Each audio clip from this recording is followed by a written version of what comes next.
To get started with, I just want to say again, thank you to all of you for being here. I'm Christy Norris. I'm the director of Carolina K-12.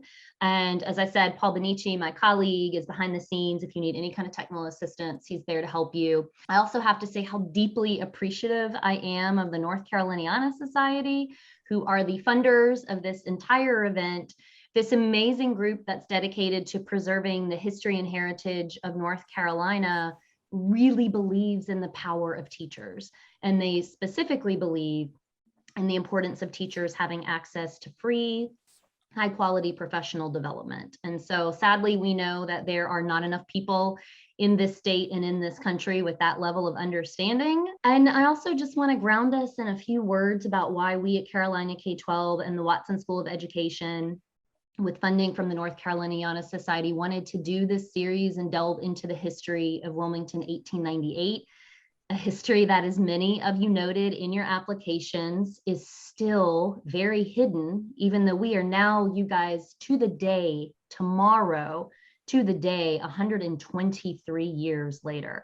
I don't know if you recognize tomorrow is the 123rd anniversary of the coup.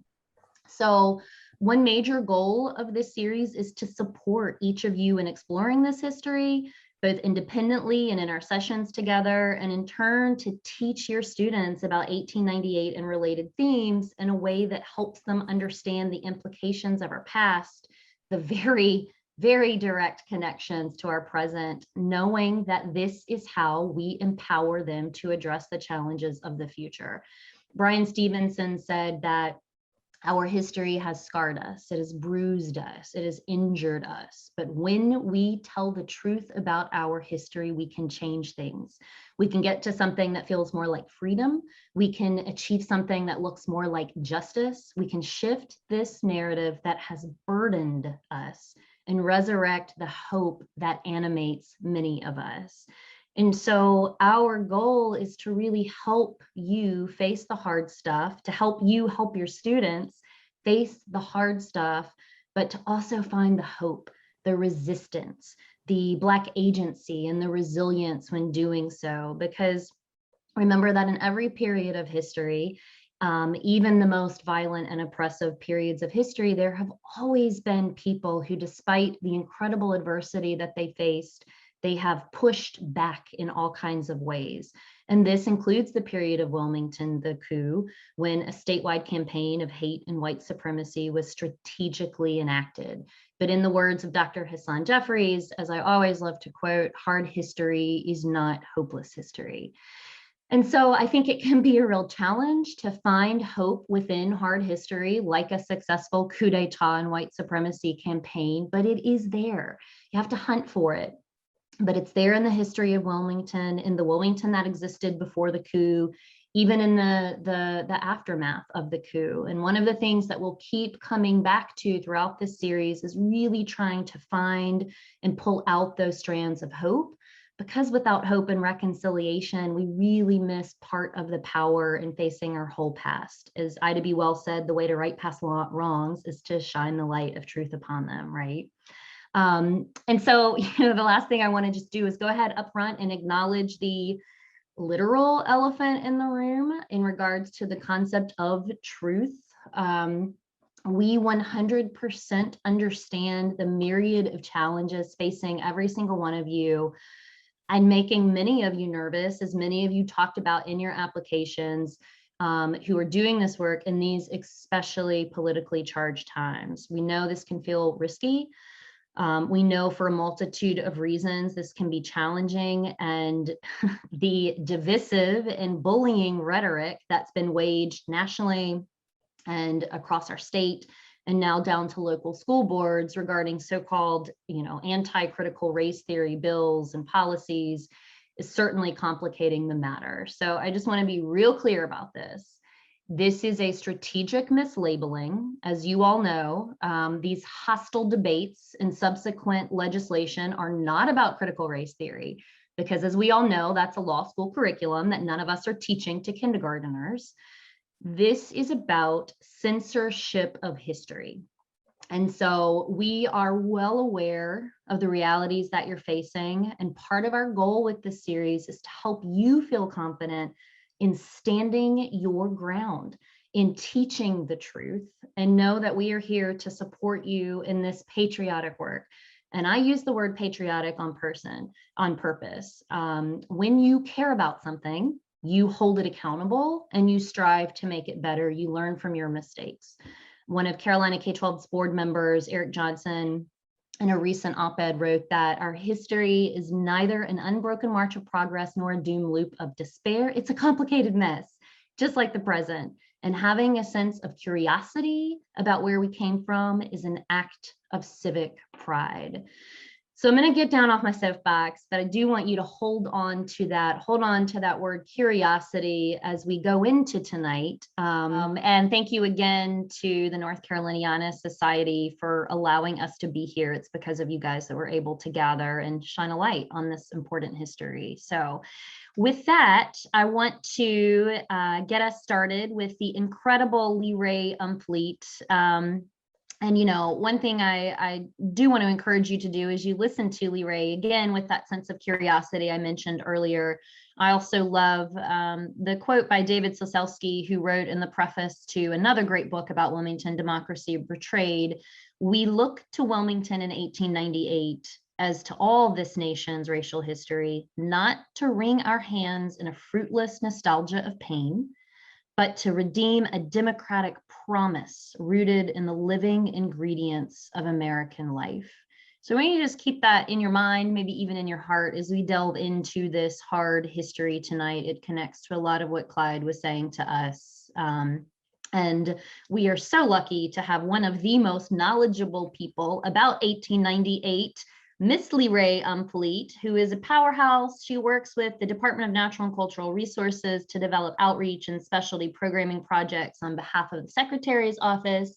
She has the longest career in public history. You must have gotten started when you were 12. She's worked with everyone from the Office of Archives and History to the North Carolina Collection. She served on numerous boards, the board of directors for the North Carolina Museums Council, the North Carolina Digital Heritage Center, Historic Stagville Plantation.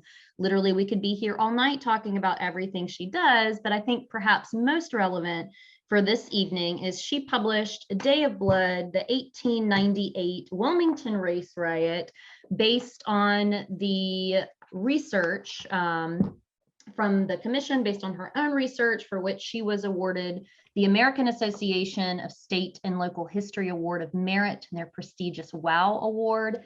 This book is incredible, and you are all getting a copy thanks to the North Caroliniana Society this Saturday when we see you. I'm telling you, this is a one-stop shop of everything, including primary sources that you can use in your classroom. And so, LeRae Umfleet, thank you so much for being here with us this evening. I'm going to turn it over to you.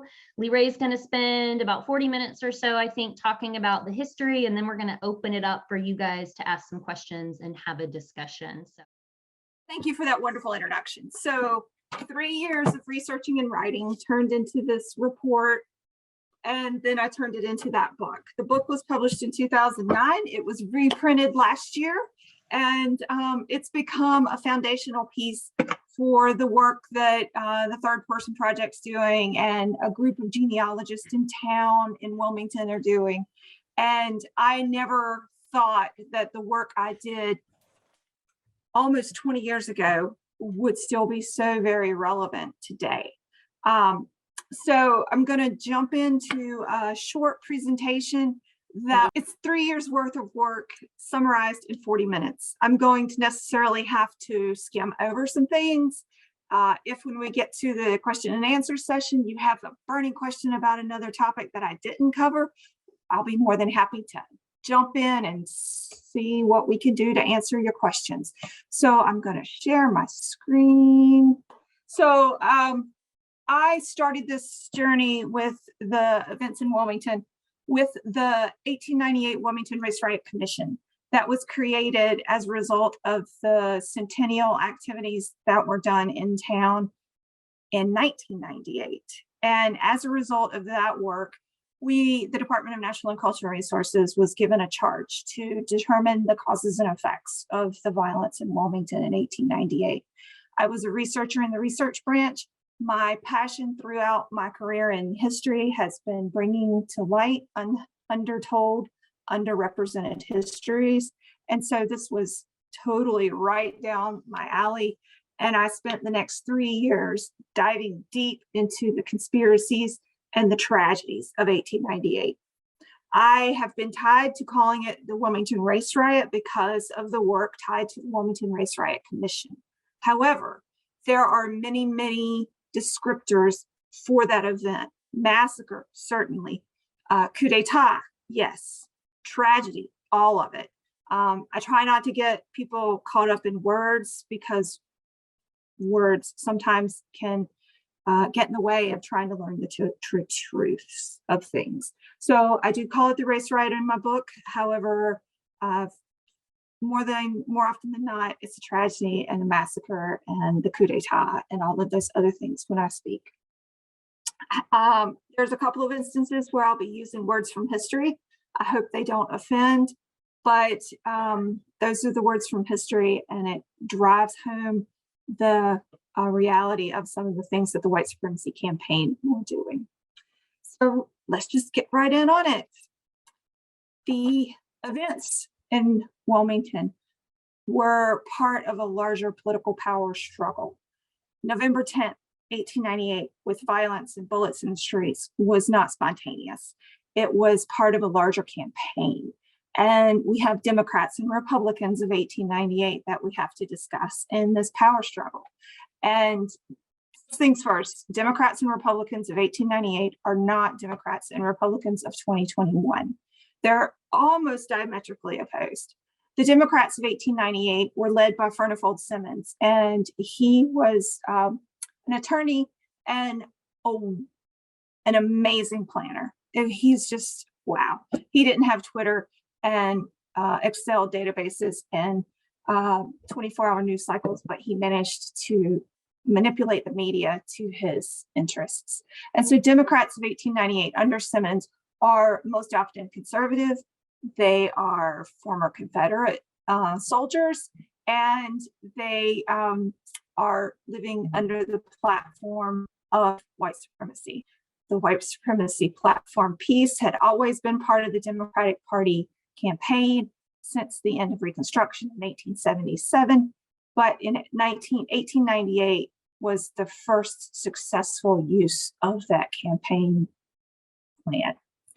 On the opposite end of the spectrum, we have Governor Daniel Russell, who was a Republican. Republicans were most often the party of African Americans, and they were also leading businessmen, progressives, people who moved to North Carolina after the Civil War from other states.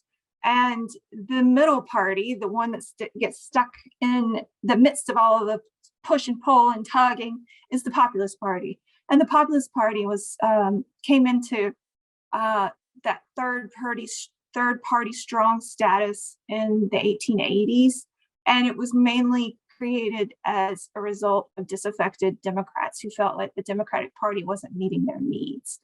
And in the 1890s, populists and Republicans realized that in order to defeat Democrats at the ballot box, because neither party had a voting majority to beat the Democrats solely, they had to combine and fuse and push their votes together to defeat the Democrats. This fusion activity was successful. It was a tenuous partnership between the populists and the Republicans because each had to give up a little bit of what they wanted in order to compromise and win the ballot. But they were successful, putting Russell in office as the first Republican governor North Carolina had seen since the end of Reconstruction. The result in the legislature of this fusion victory meant that Democrats were a minority voting party in the legislature, and laws across the state were made more egalitarian, and African Americans had a larger voice in government in North Carolina at all levels, from the cities to the counties to the state legislature. And so when Simmons was thinking about the long game of how the Democratic Party was going to get back into power, the thing he first realized is that he needed to break apart fusion.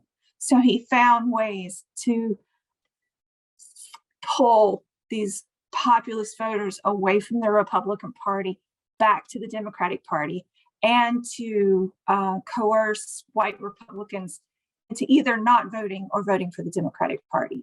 And that's what we'll talk about next. Simmons had this big strategy for victory because 1898 was a midterm election for Daniel Russell as our governor. The election for that year would seat people in the state legislature, and they would seat people in the Congress, but not for the governor's office, not for control of the city government. This was purely to get control of the state legislature. So he used a variety of people who could write, speak, and ride. And we'll go into more detail about these. I use this construct because Josephus Daniels, the editor of the News and Observer, used this in his book on his autobiography. And I thought it was a great way to organize how Simmons was so successful in organizing these various prongs of attack. Men who could write. Daniels in his newspaper, the Raleigh News and Observer. The News and Observer ran articles and editorial cartoons in support of the Democratic Party and the white supremacy platform throughout the summer and fall of 1898, building up a pitch of the content from a slow burn to very fiery recreating of speeches from people, and articles that Daniels even said sometimes they weren't true, but they served to serve his purpose, and he would never issue a retraction, even if he found out later the story wasn't true. So the cartoons were something that was relatively new in the equation. And this is one of the many cartoons that were put in the News and Observer in 1898. And we have to remember that not everyone was as literate as we are now. And someone could pick up the paper and understand what the newspaper was all about when they saw this cartoon. Negro rule with their control of the ballot box was clearly a dangerous thing for our women and children.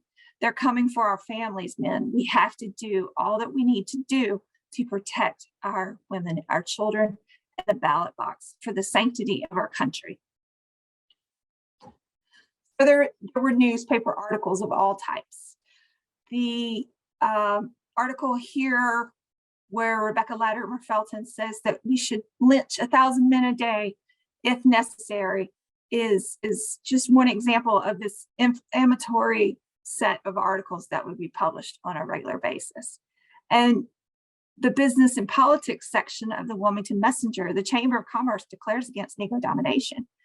These all work together to all up and down the economic chain of readers of these papers to organize, to pull together behind a single purpose of white supremacy, the male voters in Wilmington, New Hanover County, and North Carolina.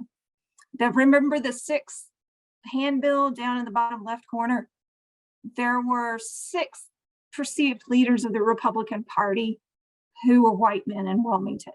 These men were targeted with harassment and pressure to retract their membership in the Republican Party and come out in support of the Democratic Party. One man did cave to the support or to the pressure, and the number became 5. Remember the 5. So this was not just against Black men, but also against white Republicans. Men who could speak. These are speech makers. In the days before 24-hour news cycles and Facebook and Twitter, people would get their political information and get to know their political leaders by those political candidates doing circuits around their district to meet and speak to the voters. Alfred Moore Waddell was a Wilmingtonian, and he was a very fiery speech maker who traveled around on behalf of the Democratic Party. And Josephus Daniels even said, or was it Charles B. Aycock? one of the leaders of the Democratic Party said that Waddell was so good at portraying the tragedies of Negro domination in Wilmington that he made the cause of Wilmington the cause of the entire state. And so all eyes were focused on Wilmington, and Wilmingtonians decided that they were going to do more, as we'll learn, than just win the election. This is a section of a speech that was reprinted in the newspaper that Waddell gave on the day before the election. And you can see exactly what they thought about how the campaign needed to go. Be ready. If you see a Black man out voting, tell him to leave. If he doesn't, shoot him. We shall win tomorrow if we have to do it with guns. You cannot get any more clear about how he thought they needed to proceed. And then we have men who could ride. These are red shirts. The red shirt phenomenon came into North Carolina in the 1898 election season. It was brought into the state by South Carolinians who had successfully used the red shirt prototype to break the hold of Reconstruction in that state. And South Carolinians were brought into North Carolina. They spoke with people like Waddell and Alfred Moore Aycock and Daniels and Simmons and all the other leaders of the party to explain how the red shirts could work. And essentially, the red shirts were armed militia that was sanctioned by the Democratic Party. And wherever there was a speech by someone like Waddell in a community, there was also a red shirt rally leading up to the speech and then after the speech. And then they'd follow it with a barbecue. And the red shirts, of course, had red shirts. They were made by ladies in the community. This is a photograph of red shirts in Laurinburg, North Carolina on November 8th, 1898. And they are just outside the voting area in Laurinburg. We don't have any images yet of red shirts from Wilmington. I always hope that new information keeps coming to light because people are still researching and re-researching 1898. And I think that at some point we'll have more information.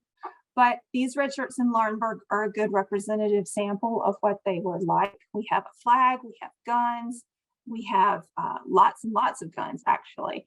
And these men are right outside the polling place in Laurinburg. So you can pretty much assume that this is not a free and clear election. Now, why Wilmington? Wilmington was the largest city in North Carolina at the time. It had about 20,000 people in the city, and it was a majority African-American by a slim majority. The city had a coalition white-black leadership running the city on the board of aldermen, a white mayor who was a Republican. We had Black members of the city board of aldermen in place. We had Black businesses in the main business district with white and Black customers. And it was very, very profitable city to be in. It was the largest city. It was a port. It was an international port, shipping lumber and tar pitch and turpentine, as well as cotton all over the world. Anyone that was living in Wilmington was doing better economically and socially than anywhere else in North Carolina. African Americans had a higher rate of home ownership in Wilmington than other parts of North Carolina. Education levels were higher in Wilmington for everyone, including African Americans in Wilmington. The businesses were thriving and prospering. Day laborers and people that work the ships and all other kinds of laboring classes all made higher wages in Wilmington than laboring classes in other parts of the state. So it was what the New South could have become at the cusp of the 20th century because of the economic booms that were being seen in the city. Now, that's not to say it was utopia, because there was still racism, there were still problems, there were still struggles, but it was moving in a direction that it could have become even larger and even more prosperous had November 10th not happened. African-American community was growing. We had churches and civic groups. We had educational facilities. There were schools teaching people to be teachers and sending them off to universities all over the country. And the largest employer was the cotton compress. There's a photograph at the bottom right. The cotton compress employees were some of the highest paid employees in the city and were very well trained and respected employees. Now we add to the mix Alex Manly. Alex Manly was an African-American, although he is very light-skinned, he's mixed race, and he was the editor of the Wilmington Daily Record. It was a newspaper that was geared to the African-American readers, but it was also subscribed to, had advertisements in by white residents of the city. And Manly, just like there were pro-Democratic Party newspapers, Manly's paper was a pro-Republican newspaper. His paper was a tool for information about Republican candidates and Republican philosophies. And Manly also took the opportunity to write editorials to rebut some of the things that were being published in the pro-Democratic Party papers. In fact, he wrote an article that sort of pointed to what Rebecca Latimer Felton was saying when she said, all white men need to do all they can to protect white women, in a speech that she gave. And she said that Black men to a man really only wanted to do pretty much one thing, and that was to rape white women. And in order to protect those white women, you must lynch 1,000 men a day. And Manly wrote a rebuttal that pointed out that white women had been seeking out partnerships with Black men for generations. And he, as a mixed race child of a former enslaved woman, was evidence of another problem that came out of slavery, which was forced relationships and children that came from those forced relationships. And so he became a target of the Democratic Party campaign as the season moved forward. And he became an example and was used as a target. And he had his business in the downtown district. And as a result of the pressures, he had to move from the downtown district to another space that was operated by a church outside of the district so that he would be not as easily targeted. And plus, the owner of the building where he had his printing press didn't want his building to get damaged by vandals. So Manly continued to run his paper throughout the rest of the campaign season, but he never went anywhere alone. He always had bodyguards, and he was clearly understanding his role as a target of the white supremacy campaign. So election day comes November 8th, 1898, and the Democratic Party had done such a good job of keeping voters away from the polls who were Republicans and intimidating white men into voting for the Democratic Party, and also intimidating Republican candidates away from even putting their name on the ballot, that the Democratic Party won every seat that they had a candidate up for. And so it was a full sweep.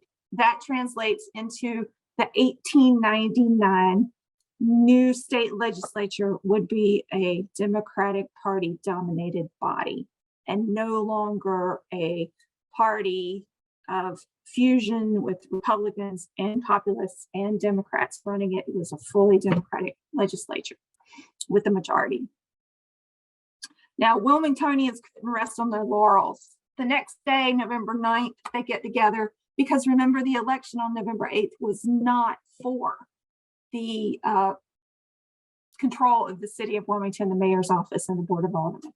And so these men had worked so very hard to win the state legislature, they couldn't deal with not also being in control of the city. So we, the undersigned citizens, do hereby declare that we will never be ruled by men of African origin. This has come to be known as the White Declaration of Independence. And then they laid out a series of demands. Alfred Moore Waddell was our chair of a white committee that pulled together a group of Black leaders to present these demands. They wanted the Board of Aldermen and the mayor to resign. Alex Manley needs to leave the city, stop printing his paper. And they wanted to point to hiring whites over Blacks and things like that. And so this Black group of city leaders that was given these demands were given until the next morning on the 10th to provide a response to Waddell and his committee of 25 white leaders. Of course, these men, their response was that we want to do all that we can to promote safety and peace in our city, and we'll do what we can, but we really don't have the authority to make any of those things happen. Waddell demanded a reply by the next morning. He had been given an answer prior to that morning, but the official reply didn't make it to him in time because Wilmington was an armed camp. The months leading up to the election, each block in the white part of town was developed with a series of block captains who were white men who had weapons. And under these block captains were other men who patrolled this block. They knew how many men, women, and children were on the block, how many guns were on the block, and what was needed to be done to protect the folks in that block. And they patrolled. And if you are a Black person traveling from one end of the city to the other, at every corner, you were going to be met by these patrols, asked why you were going, where you were going, what you were doing, and many times you were roughed up. So it was a difficult thing for even people who worked in the white community to travel from their homes in the Black community to get into their employers' houses.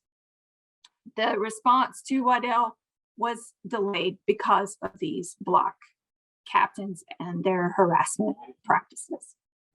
So the next morning on November 10th, Waddell and his crew come to the Wilmington Light Infantry Armory that's photographed here. And the Wilmington Light Infantry was the precursor to what we now call the National Guard. And so there was this group of trained militiamen who were officially sanctioned by the governor of North Carolina to protect the area, who were held in the armory, and citizens from around the community met Waddell at the armory. And they were full of angst, full of needing something to be done, full of whiskey, some of them, because whiskey had been distributed amongst the populations in celebration by the Democratic Party. And they had also been distributing guns to these same people.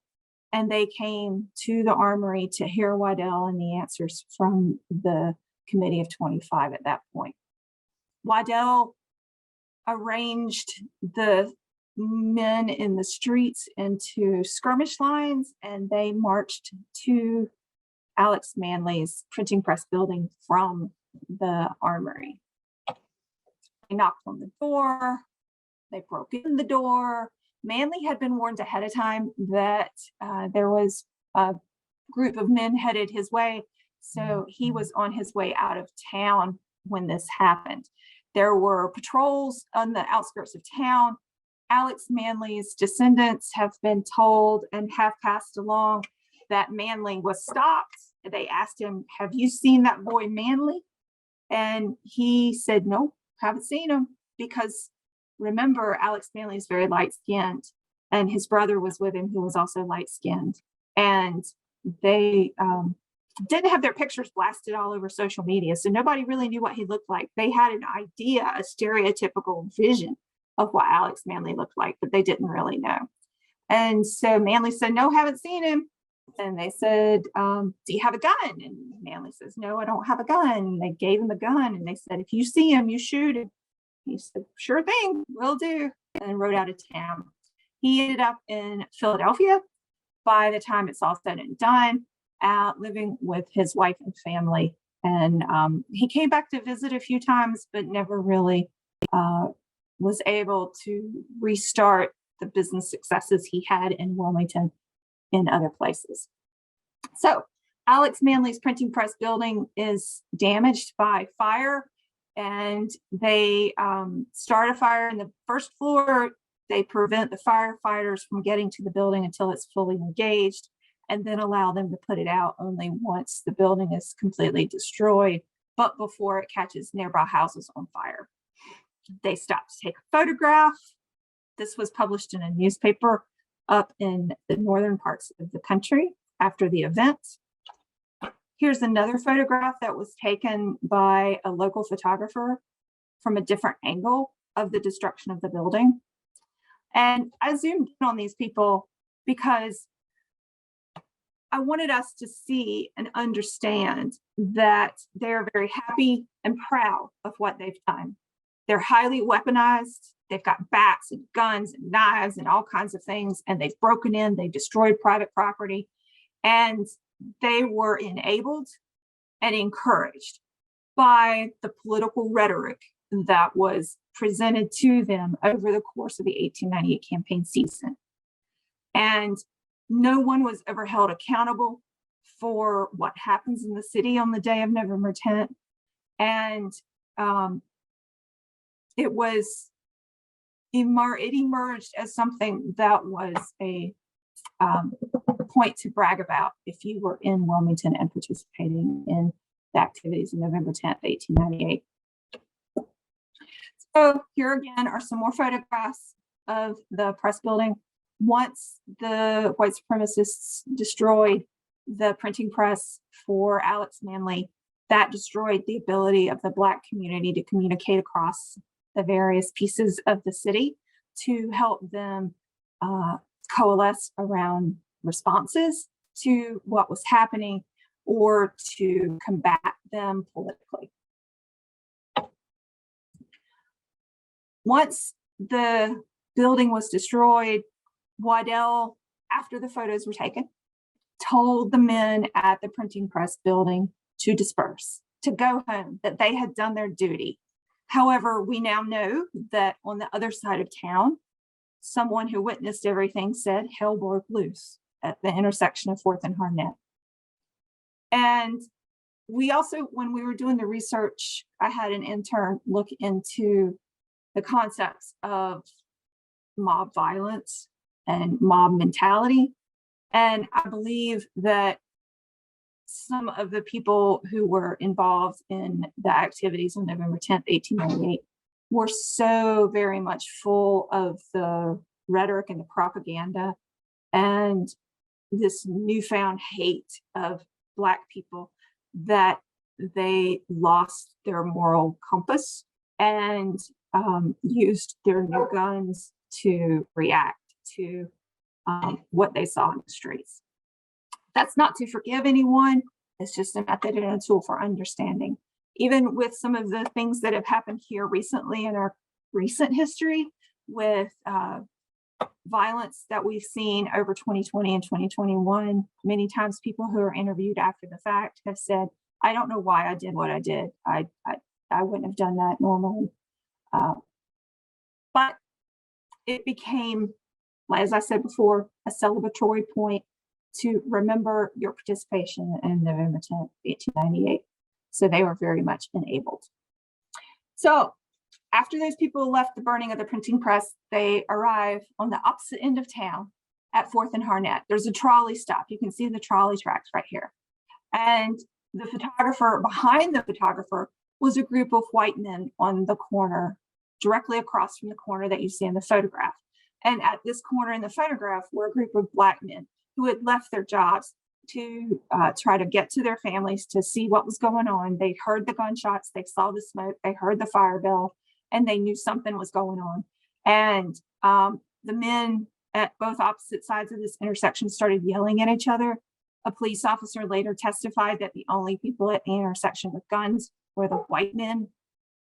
And he realized that his attempt to disperse the crowd was not working. So he left that intersection to try to find support, or because he didn't want to get killed himself, and shots rang out. Those X's on this photograph are where the first 2 Black men died on the morning of November 10th. From this point, it turns into a running firefight, and people are running in every direction. If you were Black, you literally had a target on your back. And guns and arms come into the city with more and more men flying into the north end of town at Brooklyn, where you're going to be this coming weekend, from other parts of the city. Add to the chaos and the confusion, we have a machine gun. There were actually 2 or 3 machine guns in the city. This one was purchased by the businessmen of the city for the protection of the white residents. And the Wilmington Light Infantry was trained on using the gun. And the machine gun squadron was chaired and led by William Keenan. William Rand Keenan's father, who is the namesake for many of the things that we have around UNC. I'm a Carolina girl, but I have to admit these things. The gun is mounted on the back of the wagon. They pulled it to various places in town, aimed it at groups of people and buildings that they wanted to search. Just prior to the election, the gun came into town and they brought a group of Black men, leading citizens of the city, onto a boat with the gun, and they rowed it out into this middle of the river and shot the gun into the trees, both to practice how to use the gun and to show these men what this gun could do. And it was an intimidation tool to prevent these men from reacting should they see this gun come into their community. The gun was pulled into this area called Manhattan Park a little bit later in the afternoon on November 10th. The white building you see here at the right side of the screen was a community center, and it had been surrounded by an 8-foot fence that you see lying on the ground here because it was cut down by gunfire. There was a report of someone inside Manhattan Park firing at patrols of white men, and the machine gun and other people came in to flush out the shooter, and this is the result. Manhattan Park's tree right here is still there. I go visit her every time I go to Wilmington. The lot is empty now, and I have, based on my research, anywhere from 2 to 25 people killed at this intersection. And I believe that the machine gun was used at this intersection. So one of the things I've done when I've met with the community is to talk about places where some of this violence happened.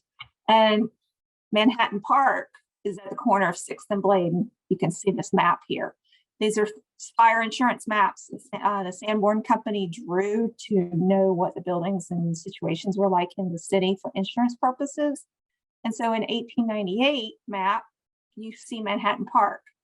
By 1904, the next map that you have access to, the building has been torn down. This is a modern map from Google Earth, and it's still a vacant lot. I used to work with the folks in the city to do talks similar to the one I'm doing now, to try to help people in the community understand and learn about what was going on in Wilmington, and also to find out if there was any collections of letters or diaries inside private collections that might help flesh out the story. And a woman who used to live on this block somewhere over in one of these houses, she was an elder, and she told me that that lot had always been vacant, that there had never ever been anything there. And once I showed her the stories and showed her the photographs, she was amazed that the landscape had disappeared to witness the violence. So that's a problem that Wilmingtonians have. You're going to go to Wilmington, you're going to see there's a lot of vacant lots where important things happened in the city. And that's one of the struggles that they have, is how to physically remember what happened in 1898. And we'll talk about that a little bit more. Back to the history. This is 3rd Street, where 2 more African-American men were killed. I don't know who they were. I don't have records to tell me who they were. I think I know who one of them was. I think it was Daniel Wright is one of those, but I'm not exactly sure. There are not death certificates. They weren't required by the state at the time. So we don't have official documentation to identify those who were killed. I sort of did what an attorney might do. And every time I saw a reference to someone witnessing a death, I made a notation and I pulled all of those things together.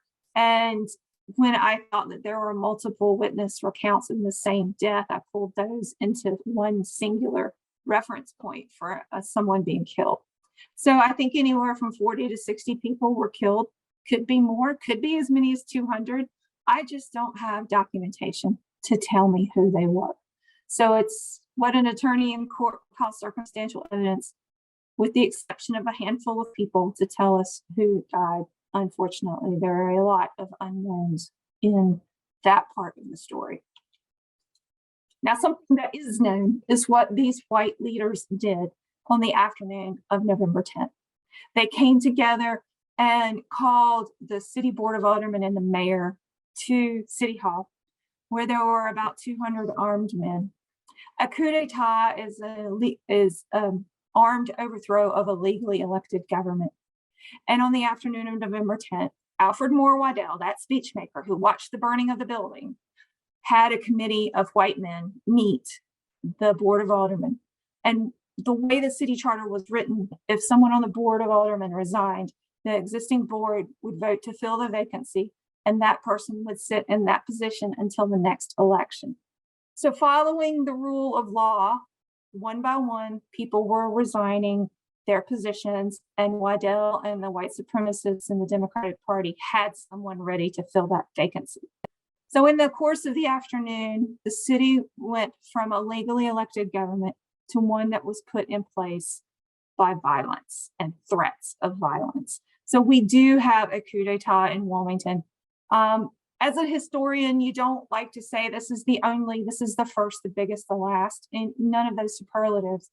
However, it does look as if this is the only successful coup d'etat in United States history. There had been attempts to overthrow city, county governments in other states, but those were always overturned for some reason, whether the army came in or the federal government intervened. But in Wilmington, I call it successful because those men who were put in place on November 10th in the afternoon sat in the Board of Aldermen's roles until the next election in March 1899, and the Democratic Party was once again voted into control of the city that day. So we have a successful coup d'etat. The aftermath, we see burial of the dead, a banishment campaign, because leaders in the community were rounded up by the white armed bands, taken to the jail and put in jail overnight, put on trains the next morning.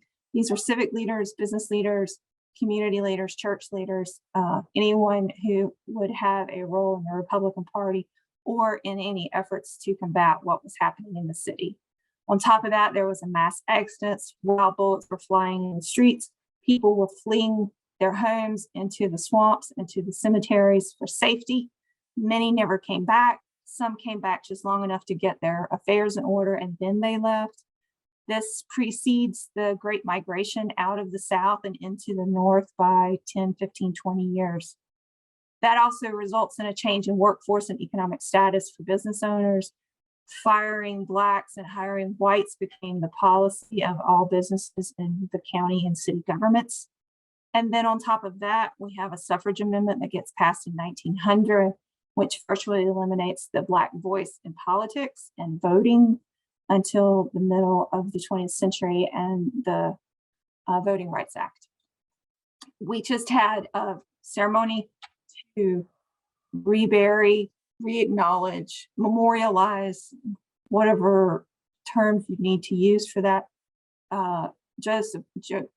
Joshua Halsey, one of the murder victims on November 10th, 1898. So the legacy, Jim Crow and separate but equal. 1899, the new legislature comes into office, and one of the first laws they pass is separate but equal. It's segregation of the races in train cars. North Carolina had not had any legislation that reflected the Plessy versus Ferguson separate but equal law from 1896, the Supreme Court decision from 1896. It begins with separation of the races in 1899 and then moves forward into all aspects of life. public memory, the memory of what happened in Wilmington 1898 in both the white and Black communities fades within 2 generations. We are just now relearning the truths of 1898. The narrative that was created by the white winners, Alfred Moore Waddell, and all of those other types of leaders from the Wilmington coup, all wrote an alternative narrative to explain what happened and why it happened. And not until the work of me and other historians, people whose shoulders I stood on, did we start to really understand the truth of what happened. I threw this slide in really fast. This is from this past weekend. The New Hanover County Community Remembrance Project did a soil collection ceremony where jars were filled with soil from the places that I identified where people died.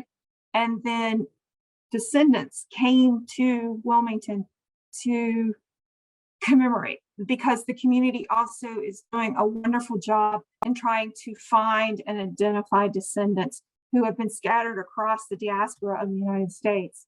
This fellow up at the top right photograph with the cane, he is a descendant of Alex Manley, who lives in California, and he did not know his descendancy.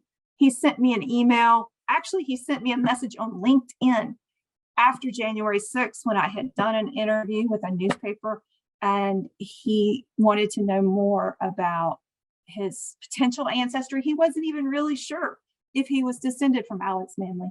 And I referred him to some folks in Wilmington, and they have really, really done a great job to pull people like Kieran back into the fold and bring them home to Wilmington and New Hanover County. Quickly, my research method, I looked at everything I could look at. And I did this all in the days before Google and Ancestry.com. And so people who are re-researching and digging around have newspapers.com and all of these wonderful electronic digital resources to find new information. So I'm very, very excited for what might still be out there that we will learn in the future.